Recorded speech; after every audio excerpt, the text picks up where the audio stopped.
We're getting word that the FCC is to install a bias monitor at CBS as part of the deal that they were approved this merger, which we talked about this several weeks ago, that this would probably be something we saw, that they paid Donald Trump the bribe of a few $1,000,000. Then this merger was approved for billions of dollars. And now more details are coming out. One of the details is this ombudsman that's supposed to sit there and make sure that the news is fair and balanced. And that ombudsman is going to report, it says, directly to the president.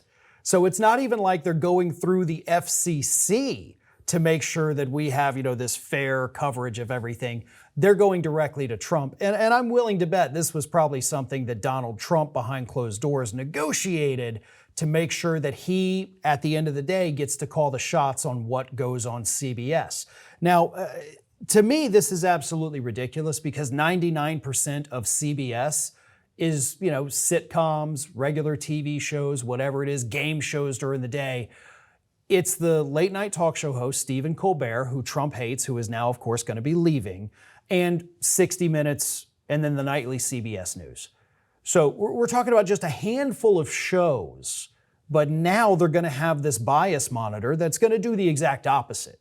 Things will not be fair. They will be grotesquely skewed in Donald Trump's favor and the Republican Party's favor. That's where we're at now. It is, the great article talked about the fact that this is Orwellian.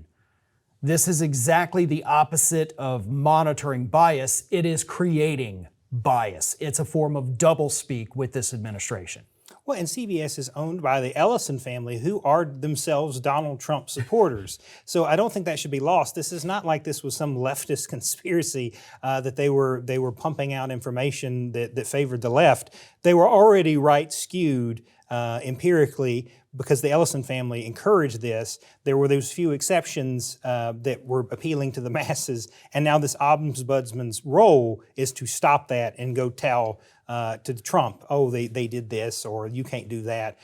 It's really remarkable. I keep thinking of the Communist Party, where you would have somebody monitoring, in the USSR days. Now we have it in the 21st century of America. Right, and Donald Trump loves to yell at people and say that they are communists. He's saying it about Mamdani up in New York all the time. Communist, communist, communist.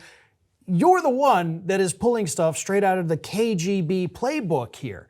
And let's not forget, obviously, CBS would have won this lawsuit in a heartbeat. The fact that it wasn't immediately thrown out by the judge still blows my mind. Trump wasn't mad about the interview with Kamala Harris. What he was mad about was before they aired that interview, CBS on 60 Minutes talked about, hey, we also extended an invitation to Donald Trump. Here's the emails where they said absolutely not, which contradicted Trump's public talking point that I was never asked. So that's what made him mad. That's why he then claimed that the interview with Harris was somehow deceptively edited, which it wasn't.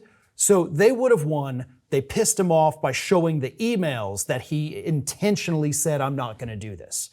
That's what set it off, and that's what caused all of this to happen. Well, this administration has always been annoyed by reality, as we see time and time again. They didn't like the fact-checking in real time. They threw a fit about that during the 2016 election. Obviously, that looks like statescraft compared to where we are now. And of course, famously in the last week, they fired the person who was responsible for the jobs reports because it's much, much worse than anybody expected. Consistent loss. Yeah. In fact, the jobs report is so bad, it is the worst non-crisis period jobs report that we've had in my lifetime. And I'm a little bit older than you, so even in your lifetime too. But yeah, that's how bad things are. And when things are bad, we don't fix the bad things. We get rid of the people who tell you things are bad, replace them with somebody who tells you things are great. Again, Orwellian, but this is where we are.